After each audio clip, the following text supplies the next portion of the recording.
မဖြစ်ချင်လို့ပြောင်းလဲခဲ့ကြသူများနံပါတ်1အနေနဲ့ကတော့စိတ်ဖြစ်ချင်တဲ့သူပဲဖြစ်ပါတယ်လူအများစုကငှက်ကလေးတစ်ကောင်လောက်ဖြစ်ရင်သိကောင်းမှာပဲဆိုပြီးတော့စိတ်ကူးရင်တဲကြပါတယ်ဒါပေမဲ့ဒီလူကတော့တူတူချာချာစိတ်တစ်ကောင်ဖြစ်ချင်တာတရားမှာတော့စိတ်ဖြစ်ချင်လို့နဲ့သူ့ရဲ့အိမ်မက်ကိုအကောင့်ထဲစပေါ်ခဲ့ပါတယ်တောင်ဆောင်ရင်တစ်ခုမှာစိတ်တွေနဲ့တူတူရောပြီးတော့စိတ်တစ်ကောင်လိုမျိုး3ရက်တာနေထိုင်ခဲ့ပါတယ်ဒါပေမဲ့စိတ်လိုမျိုး၄ဘတ်ထောက်လမ်းလျှောက်နိုင်အောင်ဆိုပြီးတော့စိတ်ချတော့အတူတွေကိုပါဖန်တီးခဲ့ပါတယ်ဒီ3ရက်တာကာလကသူ့အတွက်မိမရတယ်လို့ပြောရှင်ရပါတယ်လို့အင်တာဗျူးတစ်ခုမှာပြောပြခဲ့ပါတယ်ဒီ3ရက်အတွင်းမှာလည်းဂိုဂိုလို့ခေါ်တဲ့စိတ်ပေါ်တာတစ်ကောင်လေးရခဲ့သေးပါတယ်ဒါပေမဲ့သူဒီလိုမျိုးနေထိုင်နိုင်ခဲ့လို့ဇီဝဗေဒဆိုင်ရာအန်ဂျီနိုဘယ်ဆုကိုတော့လက်ခံရရှိခဲ့ပါတယ်အဲကြောင့်လူကြီးမင်းတို့လိုမျိုးမျက်စားတာချင်းတူရင်တော့မှဒီစိတ်လူသားတပန်းတာသွားပါနံပါတ်2အနေနဲ့ကတော့ခွေးဖြစ်ချင်တဲ့သူ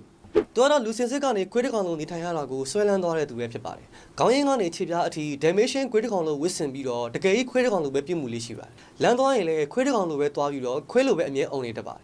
အိမ်တလုံးလုံးကြီးရှိရတာနဲ့ခွေးလောင်ရင်ထဲမှာပဲနေတတ်ပြီးတော့ခွေးစာတွေလည်းစားနေတတ်ပါတယ်သူ့ရဲ့အကြောင်းကအနန္တပေါ်မှာပြန့်နှံ့သွားခဲ့လို့ TV season တွေမှာလည်းခေါ်မေးခံရပါတယ်သူကတော့အများနဲ့မတူတဲ့ဘွားနဲ့ကွဲထွက်ချင်လို့ဒီလိုမျိုးခွေးတစ်ကောင်လုံးနေထိုင်ခဲ့တာလို့ဖွင့်ဟခဲ့ပါတယ်ဒါကြောင့်လူကြီးမင်းတို့လည်းသူများနဲ့မတူတာကိုပဲကြိုက်တယ်ဆိုရင်တော့သူ့လိုမျိုးအစမ်းနေကြည့်ကြဖို့အကြံပေးချင်ပါတယ်နံပါတ်3အနေနဲ့ကတော့ကြားဖြစ်ချင်တဲ့သူ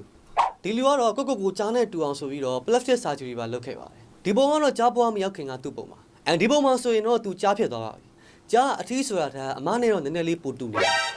surgery လုပ်ရင်းကနေတခါလဲချင်းလေသလားတော့မသိပါဘူးညနာတစ်ခုလုံးလဲကြားနဲ့တူအောင်တက်တူးတွေပါထိုးထားပါတယ်နှကမ်းမွေးလေးတောင်မှပါလိုက်သေးပါတယ်ဒါပေမဲ့စိတ်မကောင်းစွာနဲ့ပဲသူကတော့လူလောကကြီးကိုနှုတ်ဆက်သွားခဲ့ပါတယ်တေဆုံးသွားတဲ့အကြောင်းရင်းကလည်း surgery လုပ်တာအရန်များသွားလို့သိရပါတယ်အဲကြောင့်လူကြီးမင်းတို့လည်းကြားပြင်းအောင်စူးစမ်းနေမယ့်အစားခွေးပြင်းအောင်စူးစမ်းတာကပို့ပြီးတော့လွယ်ကူပါနံပါတ်4အနေနဲ့ကတော့ပုတ်တင်ညိုဖြစ်ချင်တဲ့သူဒီလူကတော့ခုနကြားဖြစ်ချင်တဲ့သူနဲ့ဘော်ဒါတွေဖြစ်ပါတယ်သူကဟိုဘဲတဲ့နည်းနည်းလေးတော့ပူကျန်းပါတယ်ပုတ်တင်ညိုနဲ့အနီးဆုံးတူအောင်ဆိုပြီးတော့တကူလုံးအပြစ်တူထိုးထားတာပါ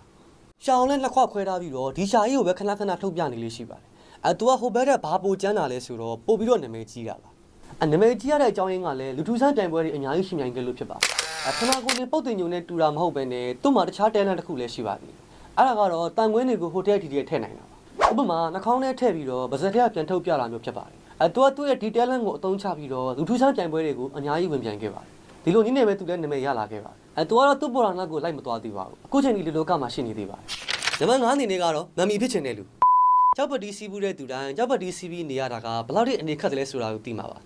ဒါပေမဲ့ဒီလူကတော့ခနာကိုယ်မှာဘာတရားမှမရှိဘဲနဲ့ကြောက်ပတီးပဲပလိန်ထိုင်စီးနေတဲ့သူဖြစ်ပါတယ်။ဘာကြောင့်လဲဆိုရင်တော့ဒီလိုမျိုးကြောက်ပတီးစီးရတာကိုအထူးဆွဲလန်းနေလို့ပါ။ပတီးစီးတဲ့နေရာမှာလည်းလေဗင်ကနေခြေပြားအထိကိုတကုံလုံးစီးထားလေးရှိပါတယ်။သူ့သက်6နှစ်သားအရွယ်ကလေးကဒီလိုမျိုးကြောက်ပတီးစီးရတာကိုဆွဲလန်းလာခဲ့တယ်လို့သိရပါတယ်။ငယ်ကလေးကအင်နာသုံးစက်ကူတွေနဲ့တကုံလုံးကိုခဏခဏပတ်ထားပြီးတော့မမ်မီလောက်တိုင်းဆော့လေးရှိပါတယ်။အဲ့ဒီချိန်ကလေးကနေစတင်ပြီးတော့ကြီးလာရင်ငါတကုံလုံးပတီးစီးနေရမယ်ဆိုပြီးရီမန်းချက်ဆက်ထားခဲ့ပါတယ်။သူ့ရဲ့ရီမန်းချက်ကိုလည်းအကောင့်ထဲပေါ်နိုင်ခဲ့ပါတယ်ဒီလိုမျိုးကြောက်ပတီးစီးနိုင်မှုအတွက်ဒေါ်လာ9000လောက်ထိကိုကုန်ကျခံခဲ့ပြီးပါပြီ။ဒီချင်းမင်းတို့လည်းသူ့လိုမျိုးပတီးစီးရတာဝါသနာပါတယ်ဆိုရင်တော့ကျွန်တော်တို့